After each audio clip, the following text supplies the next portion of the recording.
의회 민주주의의 발상지, 그리고 입헌 군주제의 본산, 그리고 이 영국이라는 작은 나라를 세계의 중심으로 만들었던 그 위대한 상인들의 본거지, 그런 것들이 이렇게 한눈에 다 볼 수 있다는 굉장히 중요한 그림들이 많은데, 그 중에서도 의회 민주주의의 발달과 관련해서 제일 중요한 그림은 바로 이 그림입니다. 1215년에 당시 영국의 왕이었던 존이 이 폭정을 일삼다가 귀족들과의 싸움에서 져서 마그나 카르타라는 문건에 사인을 하는 바로 그 장면이죠. 우리에게 대헌장이라고 알려진 마그나 카르타는 결국 법에 의한 통치를 뜻하는 거거든요. 법치와 대의제는 이곳에서부터 시작된 거죠. 당시 법 위에 군림하던 왕에게 그 누구도 법 위에 있을 수 없다는 법치주의를 주장함으로써 근대 헌법의 토대가 마련된 겁니다. 야, 진짜 장엄한데요. 상원과 하원 의원, 그리고 유권자들이 만날 수 있는 팔각형의 중앙 로비엔 4개의 문이 있습니다. 각각의 문 위에는 영국을 구성하는 4개의 연방국, 웨일즈, 북아일랜드, 스코틀랜드, 잉글랜드를 상징하는 수호 성인이 그려져 있고요. 헨리 8세와 앤 불린,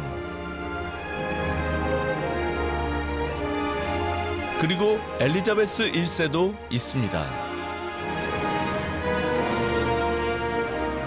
조각, 동상들이 서 있거든요. 그 중에서 지금 이 상원의원으로 들어가는 복도에는 우리에게 널리 알려진 청교도 혁명과 관련된 그림들이 사방을 장식하고 있습니다. 지금 이쪽에 보이는 이 그림이 당시 잉글랜드 왕이었던 찰스 1세가 자신에게 반대하는 의회 지도자들을 체포하기 위해서 불법적으로 무단으로 의사당 안에 난입한 장면이거든요. 결국 이 사건을 계기로 의회파와 왕당파는 전쟁이란 극단적인 수단으로 부딪히게 되는 거죠. 지금 이 좌우는 그 전쟁의 과정을 잘 설명하고 있습니다. 결국 전쟁은 의회파의 탁월한 리더였던 올리버 크로멜에 의해서 의회파의 승리로 돌아가게 되고, 올리버 크로멜은 더 이상 이 나라에 왕은 필요 없다라는 신념하에 찰스 1세를 반역자로 몰아서 처형을 하게 되죠. 지금 이 그림이 찰스 1세의 장례식 장면입니다. 이런 피비린내 나는 전쟁을 통해서 의회 민주주의는 한 단계 성숙하게 됩니다.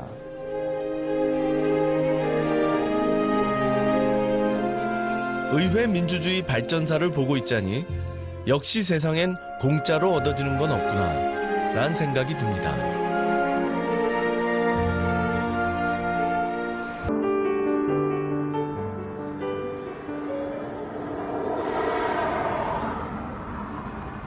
여기 올 때마다 굉장히 숙연해지거든요.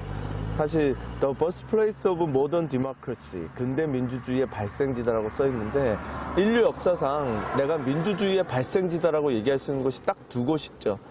고대 그리스의 민주주의를 발전시켰던 아테네, 그리고 바로 이곳 러니미드 평원. 굉장히 감동적인 곳이죠. 총 63개 조항으로 정리된 마그나 카르타는 당시로서는 정말 혁명적인 문건이었습니다. 그때 이후로 인권과 민주주의의 초석이 된 마그나 카르타는 프랑스 대혁명과 미국 헌법에까지 지대한 영향을 미쳤는데요. 특히 미국에서는 그 존재가 각별했죠.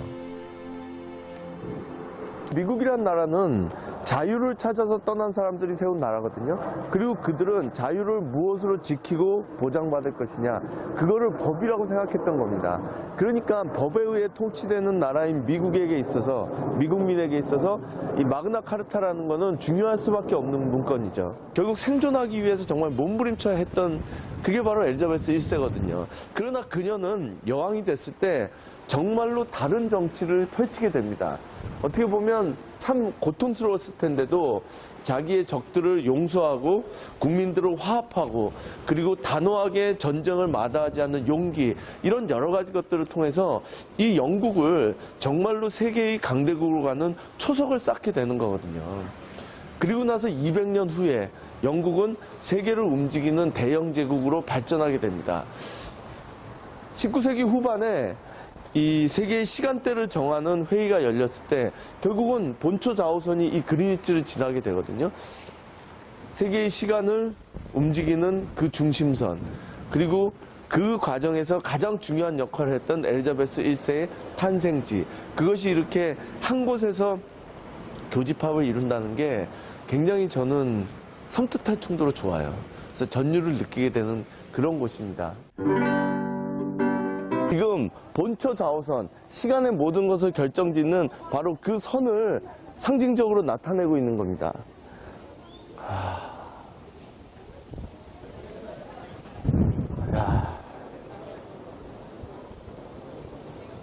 제가 지금 두 개의 시간대 중앙에 서 있거든요. 여기서 보면 이제 그린위치가 0000이라고 돼 있습니다. 그린위치가 중심이라는 거죠. 이쪽으로 가면 서쪽, 이쪽으로 가면 동쪽. 여기 이제 우리 서울도 있네요.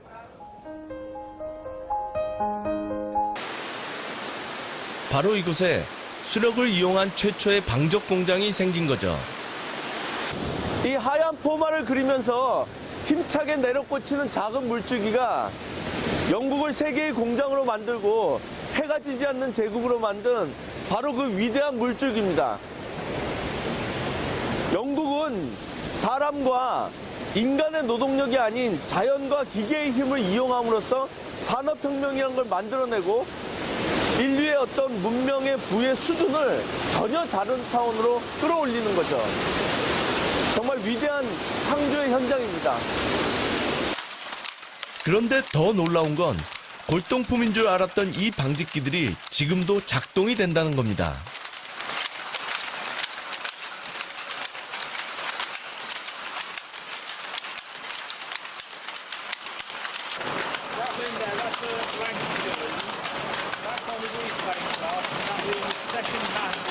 플라잉 셔틀이라고 하는데 당시 획기적인 발명품으로 이전보다 훨씬 빠르게 천을 만들 수 있게 됐죠. 와, 정말 감동적인데요? 이게 그 책에서만 보던 나르는 북이라고 이렇게 그 무슨 뜻인지 잘 몰랐는데 와서 보니까 정말 이 실을 담고 있는 저게 날아가는 것처럼 이렇게 정말 빠르게 착착 움직이면서 이렇게. 아이언 브릿지는 1779년 제철업자 더비가 세계 최초로 지은 철교입니다. 철로 다리를 만든다는 것은 당시로서는 상상할 수 없던 일이었습니다. 이 다리가 완성되면서 철이 건축물의 주 재료로 떠올랐습니다. 이때부터 철의 대량 생산과 본격적인 산업혁명의 시대가 열린 것이죠. 여기 지금 이게 1779년에 만들어졌다는 표식이 있네요. 정말 오래된 거죠. 우리 뭐 영종조 시대에 철로 이런 다리를 만들었다는 거니까. 이제 역사를 만들어가는 것, 어떻게 문명을 발전시켜 나가는 것은 일대에 이루어지는 것도 아니고 여러 대에 걸쳐서 누군가는 공헌을 하고 헌신을 해야 된다는 건데, 이 피렌체의 메디치 가문이 르네상스를 가지고 왔듯이 이 아이언 브릿지도 더비가라고 하는 영국의 이 기업가 가문에서 더비 1세는 용광로를 만들고 더비 2세는 증기기관을 또 실용화하고, 그러면서 이제 3세에 걸쳐서 3세가 됐을 때 이 다리를 만드는데 거액을 투척하거든요.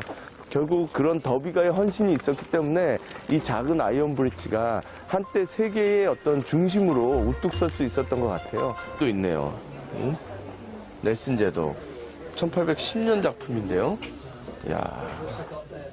넬슨 제독은 트래펄가 해전으로 유명한 영국의 영웅이죠. 오. Sea of Korea, 1790. 17. All the maps in 90. this shop are originals, no modern copies, no reproductions. Is it original? Oh, really? Printed in 1790 and hand-coloured. 아. Sea of Korea라는 글자가 눈에 확 들어옵니다. 우리가 요즘 뭐 이제 독도가 있는 이 바다 갖고 항상 논란이 있잖아요. 일본은 뭐 이게 Sea of Japan이라고 자꾸 뭐 이상한 소리를 하는데 여기 정확하게 Sea of Korea라고 나와 있네요. 1790년. 포기하는 사회가, 이 작은 사회가 어떻게 대영 제국이라는 이름하에 세상을 지배할 수 있었느냐. 결국은 국가를 위해서 헌신하고 목숨을 바친 사람을 어떻게 대접했느냐. 거기에 저는 해답이 있다고 생각합니다.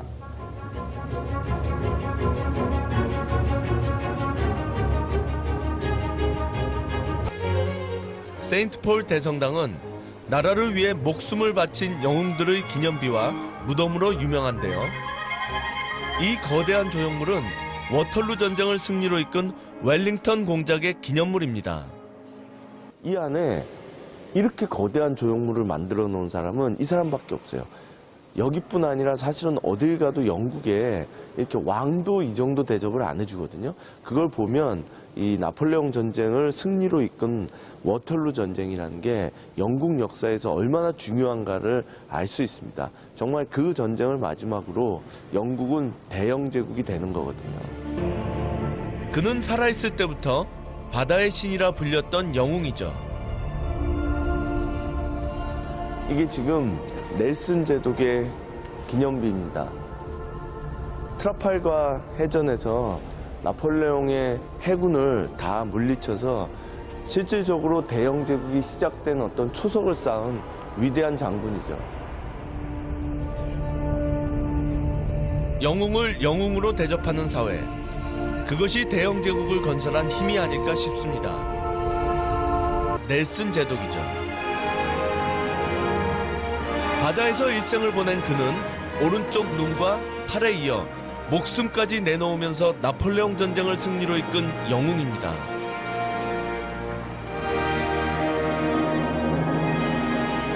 넬슨은 말 그대로 영웅이죠. 우리 역사에 있어서 이순신 같은 역할을 하는 분이에요. 정말로 영국의 모든 사람들한테 애국심이 무엇인지, 의무가 무엇인지 이런 거를 알려주는 전형적인 사람이죠. 감동적인 문구 하나가 있습니다. England expects every man will do his duty. 저 말이 넬슨이 마지막으로 내린 명령입니다. 모든 잉글랜드의 사람들이 자신의 할 일을 다할 것으로, 의무를 다할 것으로 기대한다. 결국은 제국이란, 번영하는 공동체란 그 구성원들이 맡은 바 임무를 다할 때 이루어진다. 이런 이제 상징적인 의미를 가지고 있는 것이죠. 12세기에 건설된 포츠머스 항은 영국에서 가장 중요한 해군 기지입니다. 수백 명의 선원과 함께 침몰한 헨리 8세의 기함 메리로즈호와 트래펄가 해전 때 넬슨 제독의 기함이었던 빅토리호가 있는 곳으로 유명합니다. 트래펄가 해전에서 최후를 맞습니다. 바로 이 장소네요. 1805년 10월 21일 날 트라팔가 해전이 있었던 바로 그날 넬슨 제독이 총에 맞고 쓰러진 그 장소입니다. 이렇게 동판으로 표시를 해놨네요. 전쟁을 승리로 이끌었지만 본인은 목숨을 바친 우리에게 있어서는 이순신 장군 같은 사람이거든요. 정말로 역사적인 그런 장소네요.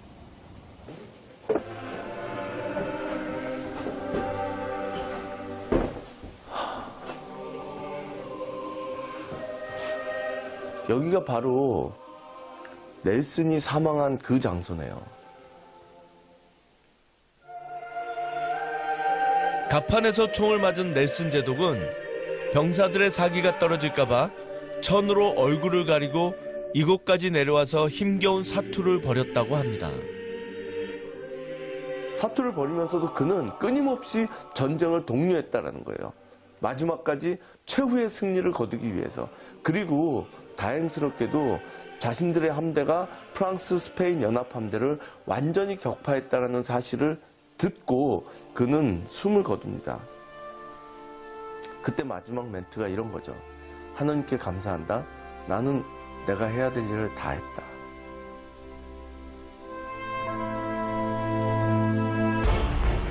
영국이 스페인 무적 함대를 무너뜨렸던 도버로 향합니다.